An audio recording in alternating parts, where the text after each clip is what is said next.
Hello everyone, welcome back to a new episode of trip to watch. আর একটা নতুন journey start হচ্ছে। আমরা এখন যাচ্ছি নর্থ বেঙ্গল পাহাড়ে, অবশ্যই দার্জিলিং। 12377 শিয়ালদা নিউ জলপাইগুড়ি পদাতিক এক্সপ্রেসে করে আমরা রওনা দেবো কিছুক্ষণের মধ্যেই। আর এখন সময় হচ্ছে ঠিক 10:30। এখনও প্ল্যাটফর্মে ট্রেন দেয়নি, আর কিছুক্ষণের মধ্যে ট্রেন আসবে। বাট আমরা পৌঁছে গেছি শিয়ালদা স্টেশনে 12 নম্বর প্ল্যাটফর্মে। আর আমাদের সাথে কিন্তু প্রচুর লাগেজ রয়েছে, মানে একটু বেশি রয়েছে, যে আমাদের ঠেলা গাড়িতে করে লাগেজগুলো এখানে আনতে হয়েছে। তো আপনারা দেখুন যে কীভাবে আমরা লোকাল ট্রেন থেকে নেমে 12 নম্বর প্ল্যাটফর্ম অবধি পৌঁছালাম।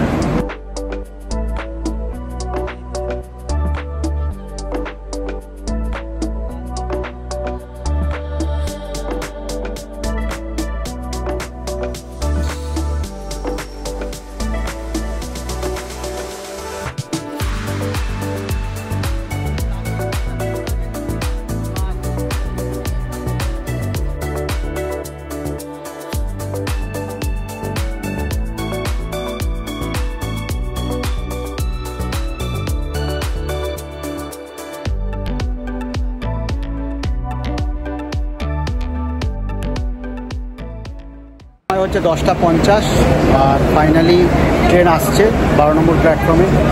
12377 পদাতিক এক্সপ্রেস।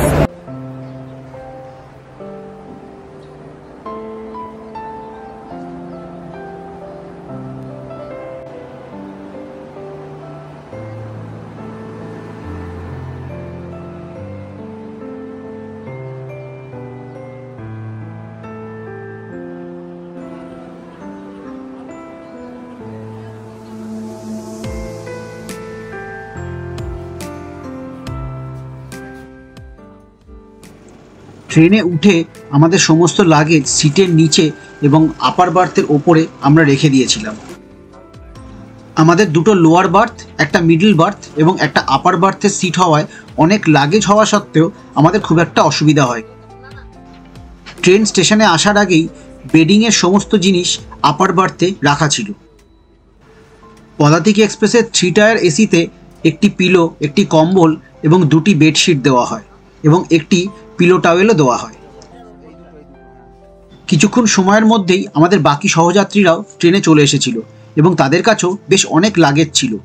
তবে আমরা ট্রেনে অনেক আগে পৌঁছে আমাদের লাগেজ সেটেল করে দেওয়ায় আমাদের কোনো রকম অসুবিধা হয়নি।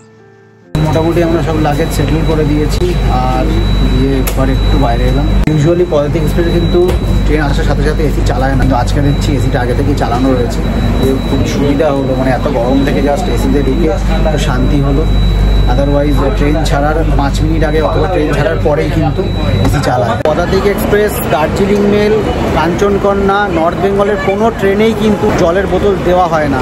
তো আপনারা যারা নর্থ বেঙ্গলে ট্রাভেল করবেন তারা কিন্তু অবশ্যই সাথে জল ক্যারি করবেন। নয়তো ম্যাক্সিমাম সময় দেখেছি যারা জার্নি করে তারা ভাবে যে ট্রেনে জল দেওয়া হবে, যেমন রাজধানীতে দেওয়া হয়। এখানে কিন্তু কোনো রকম জল দেওয়া হয় না।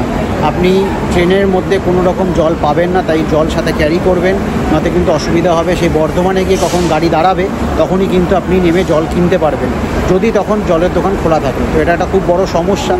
তো আপনারা যদি নর্থ বেঙ্গলে ট্রাভেল করেন অবশ্যই সাথে জল ক্যারি করবেন। এটা হচ্ছে আমাদের সিট, ভেতরে কিছু দেখা যাচ্ছে না, পুরো কাজ ঘেমে রয়েছে। আর আমি একটু জলের বোতল কিনবো, একটা কিনেছিলাম শেষ হয়ে গেছে, আরও দুটো কিনে নেবো।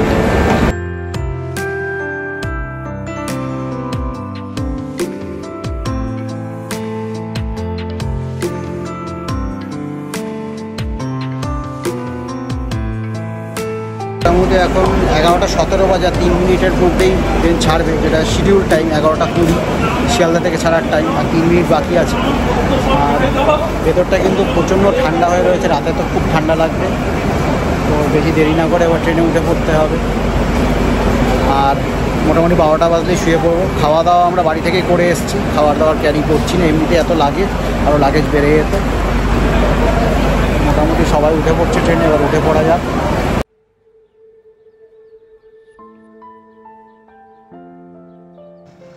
ঘড়ির কাঁটায় তখন 11:20 শিডিউল অনুযায়ী 12377 শিয়ালদা আলিপুরদুয়ার পদাতিক এক্সপ্রেস রওনা দিল শিয়ালদা স্টেশন থেকে।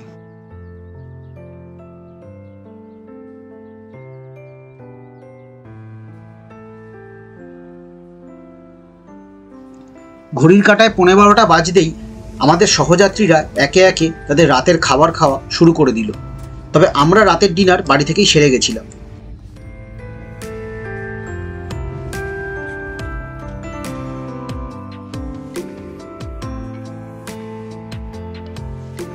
রাতের অন্ধকারে ট্রেনের দরজার ভেতর থেকে ট্রেনের বাইরের পৃথিবীকে পিছিয়ে পড়তে দেখার মজাই আলাদা। কখনো এলোমেলো বাতাসের আসা যাওয়া, কখনো আবার রাতের অন্ধকারে আলো দেখিয়ে কিছুক্ষণ পর আবার মিলিয়ে যাওয়া। এরকমভাবেই একের পর এক স্টেশনকে পেছনে ফেলে দ্রুতগতিতে এগিয়ে চলেছিল আমাদের পদাতিক এক্সপ্রেস। পদাতিক এক্সপ্রেসের দরজার সামনে একটি ওয়াশ বেসিন ছিল আর একটি মিরর ছিল, তার সাথে হ্যান্ড ওয়াশও দেওয়া ছিল। তার পাশে একটি ডাস্টবিন ছিল এবং তার নিচে ফায়ার এক্সটিংগুইশারও ছিল। ট্রেনের দরজার সামনে ট্রেন অ্যাটেন্ডেন্টের জন্য একটি এক্সট্রা বার্থ ছিল, তার সাথে বটল কুলিং সিস্টেম এবং এসি কন্ট্রোলারও ছিল। পদাতিক এক্সপ্রেসের প্রত্যেকটি কোচে মোট 4টি করে টয়লেট থাকে, 2টি ওয়েস্টার্ন স্টাইলের এবং 2টি ইন্ডিয়ান স্টাইলের, এবং প্রত্যেকটি কোচের মাঝখানে 2টি করে স্লাইডিং ডোর থাকে, যাতে দুটো কোচের মাঝখানে যাতায়াত ব্যবস্থাকে বন্ধ করা যেতে পারে। পদাতিক এক্সপ্রেসের টয়লেটে একটি ওয়াশ বেসিন, একটি মিরর, একটি হ্যান্ড ওয়াশ, একটি হোল্ডিং রড, কিছু জামাকাপড় ঝোলানোর জন্য দরজার পেছনে একটি হুক, একটি ডোর লক সিস্টেম এবং তার সাথে একটি হ্যান্ড শাওয়ার।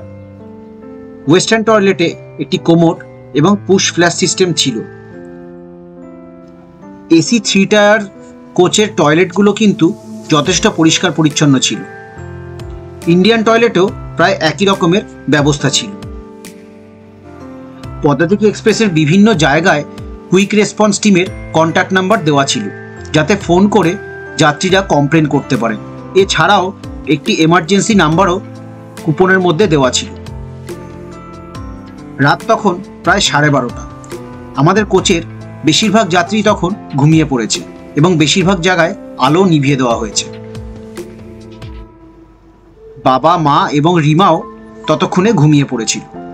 তবে আমি কিন্তু তখনও জেগে বসে আছি, আর আমার বার্থটাও কিন্তু রেডি করা হয়নি। পদাতিক এক্সপ্রেসের বর্ধমানে পৌঁছানোর শিডিউল টাইম রাত 12:30 নাগাদ। তাই আমি অপেক্ষায় ছিলাম কখন পদাতিক এক্সপ্রেস বর্ধমান স্টেশনে এসে পৌঁছাবে।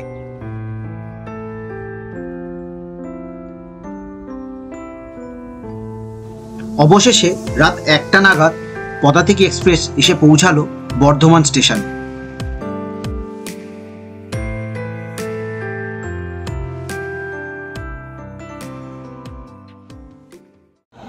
সময় এখন রাত 1টা 4 আর আমাদের ট্রেন পদাতিক এক্সপ্রেস এসে পৌঁছেছে বর্ধমান স্টেশনে। স্টেশনে কিন্তু বেশ অনেক লোক রয়েছে এখন, আর অনেকে ট্রেনে উঠছেও। তো ট্রেনের ভেতরে তো সবাই ঘুমাচ্ছে, তো আমি একটু বাইরে চলে এসেছি। প্ল্যাটফর্মে কিন্তু রাত 1টার সময়ও খাবার পাওয়া যাচ্ছে, এটা একটা আশ্চর্য ব্যাপার, সবসময় এটা দেখা যায় না। তো অলরেডি সিগন্যাল হয়ে রয়েছে, এক্ষুনি ছেড়ে দেবে, 2-3 মিনিটই জাস্ট দাঁড়াবে এখানে। আর এখানে একটা দোকানও খোলা আছে, স্ন্যাক্স আইটেম, জল যদি কেউ কিনতে চায় সেখানে কিনতে পারে।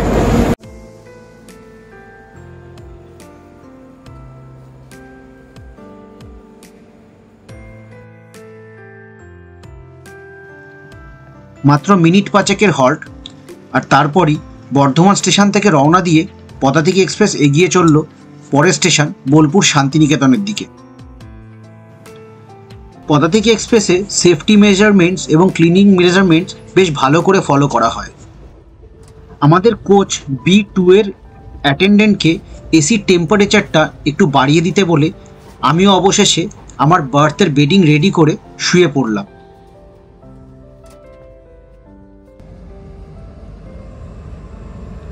ঘড়ির কাঁটায় 6টা বাজতেই ঘুম ভেঙে গেছিল, তবে আমি ছাড়া তখন প্রায় সবাই ঘুমাচ্ছে।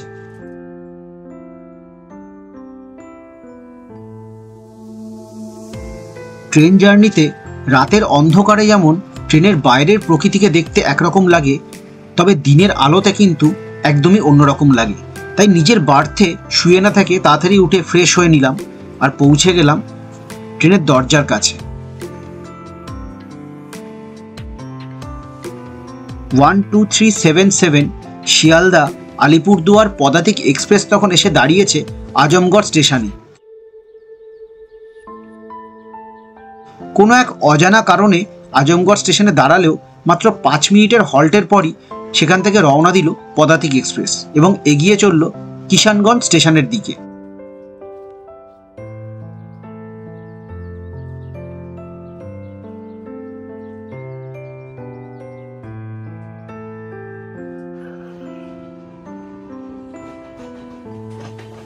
ভোরের ঠান্ডা হাওয়ায় সবুজে ঢাকা প্রকৃতিকে দেখতে দেখতে বেশ কিছুটা সময় কেটে গেল।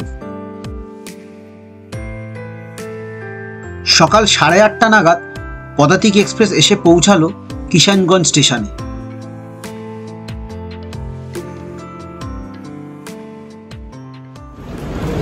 এখন সময় 8:30 আর 12377 শিয়ালদা নিউ আলিপুরদুয়ার পদাতিক এক্সপ্রেস এসে পৌঁছেছে কিষানগঞ্জ স্টেশনে।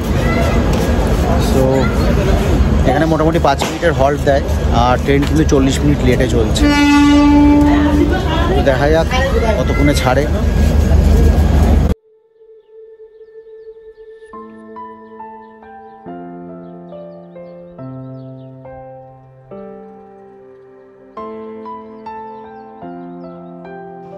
আমাদের সাথে সাথে এক ছোট্ট সহযাত্রীও ট্রেন জার্নিকে উপভোগ করছিল দারুণভাবে। ট্রেনের জানলায় বসে সবুজে ঘেরা প্রকৃতিকে দেখতে তার দারুণ লাগছিল। ট্রেনে সেরকম একটা ভালো ব্রেকফাস্ট পাওয়া যায় না বলে আমরা বাড়ি থেকেই ব্রেকফাস্ট বানিয়ে এনেছিলাম। কিষানগঞ্জ থেকে ট্রেন রওনা দিতেই আমরা একে একে আমাদের ব্রেকফাস্ট সেরে ফেললাম। আপনারা যদি বাড়ি থেকে ব্রেকফাস্ট না আনতে চান তাহলে ট্রেনে ভেজ ব্রেড কাটলেট এবং ব্রেড অমলেট পাওয়া যায়। এছাড়া আর তেমন কিছু সকালবেলা কিন্তু ব্রেকফাস্টের জন্য পদাতিক এক্সপ্রেসে এসি 3 টায়ার কোচে পাওয়া যায় না।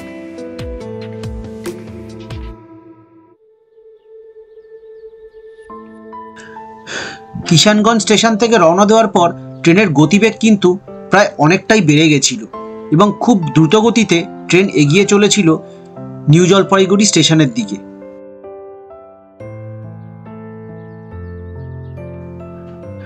নিউ জলপাইগুড়ি স্টেশনে পদাতিক এক্সপ্রেসের শিডিউল টাইম 9:15, তাই ঘড়ির কাঁটায় 9টা বাজতেই আর ট্রেনের জানলা থেকে চা বাগান দেখতে পাওয়ার পরই আমরা সবাই তাড়াতাড়ি আমাদের লাগেজ গুছিয়ে নিয়ে অপেক্ষায় রইলাম নিউ জলপাইগুড়ি স্টেশনে পৌঁছানোর। অবশেষে প্রায় 9:30 নাগাদ আমাদের ট্রেন 12377 শিয়ালদা আলিপুরদুয়ার পদাতিক এক্সপ্রেস এসে পৌঁছেছিল নিউ জলপাইগুড়ি স্টেশনে। শিয়ালদা থেকে নিউ জলপাইগুড়ি পৌঁছানোর সমস্ত অভিজ্ঞতা আমি এই ভিডিওয়ে আপনাদের সাথে শেয়ার করলাম। আশা করছি ভিডিওটা আপনাদের ভালো লেগেছে। যদি ভালো লেগে থাকে ভিডিওটি লাইক করবেন, আর যদি আপনারা আমার চ্যানেলে নতুন এসে থাকেন তাহলে আমার চ্যানেলটি সাবস্ক্রাইব করতে ভুলবেন না। নিউ জলপাইগুড়ি স্টেশনে পৌঁছে আমরা জানতে পেরেছিলাম যে বদলে গেছে নিউ জলপাইগুড়ি স্টেশনের অনেক নিয়ম। নিউ জলপাইগুড়ি থেকে দার্জিলিং যাওয়ার সমস্ত অভিজ্ঞতা নিয়ে পরের ভিডিও আসবে খুব শিগগিরই। ততক্ষণ দেখতে থাকুন ট্রিপ টু ওয়াচ আর সঙ্গে থাকুন। দেখা হবে পরের পর্বে।